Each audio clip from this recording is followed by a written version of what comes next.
Hi friends, ఈరోజు నేను చూపించబోయే రెసిపీ చిగురుతో కారపొడి. లేత చిగురు నేను మార్కెట్లో తెచ్చుకున్నాను. కడిగి శుభ్రంగా తడి ఆరనిచ్చుకున్నాను. ఒక ఆనియన్ చిన్నగా తరిగి పెట్టుకున్నాను. ఇప్పుడు మిక్సీ జార్ తీసుకొని తగినంత ఉప్పు, కొద్దిగా జీలకర్ర, కొంచెం వాము, తగినంత కారం అంటే మీ కారానికి తగినట్లుగా మిక్సీ పట్టుకోవాలి. ఆ తర్వాత ఇందులోనే ఈ చిగురును మెత్తగా కాకూడదు, కొంచెం కచ్చాపచ్చాగా వేసుకోవాలి మిక్సీకి. ఇలాగ మిక్సీకి వేసుకున్న దాన్ని ఈ ప్లేట్లో వేసుకుంటున్నాను.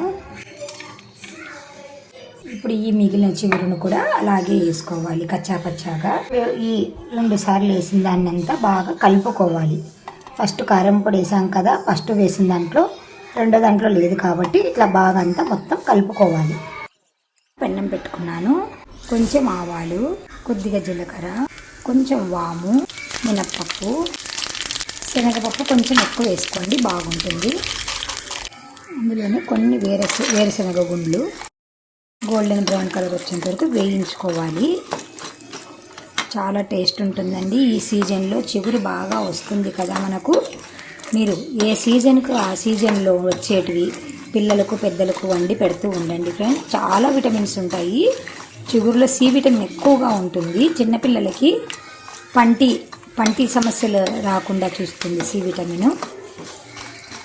పండ్లు గట్టిగా ఉంటేనే కదా పిల్లలకి బాగుంటుంది.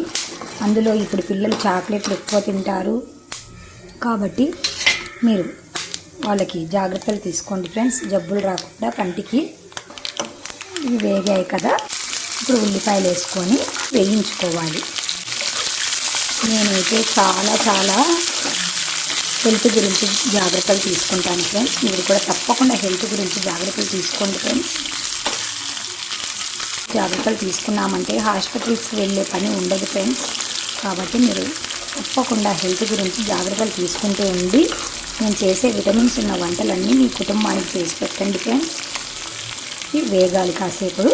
హాఫ్ వరకు వేగాక ముందుగా మిక్సీకి పట్టి పెట్టుకున్నాం కదా ఈ చిగురు మిశ్రమాన్ని కూడా ఇందులోనే వేసి పసుపు వేసుకోవాలి.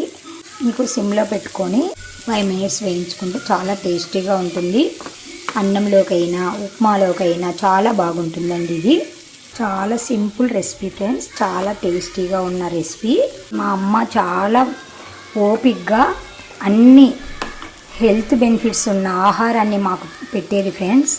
మా నాన్న బయటి ఫుడ్ అస్సలు తినిపించేవాడు కాదు ఫ్రెండ్స్ మాకు.